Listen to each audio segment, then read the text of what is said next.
Boya gaplar shu videoga bitta aytib bering. Shu yo'q, shu 1 yildan beri. Haydar Naraxiy, nima deyapsan sen menga? Men Hakim Faziljonman, fuqaroman. Kursi bilan tobutni egasi bo'lmaydi azizlar.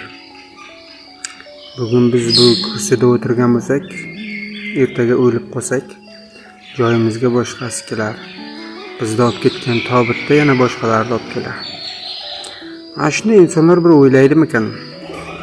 Bugun meni qo'limda amalim bor, pulim bor, imkonim bor, qudratim bor.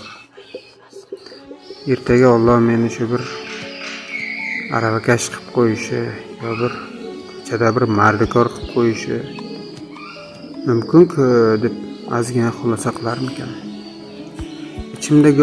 Ichimdagi gaplarim ko'p azizlar.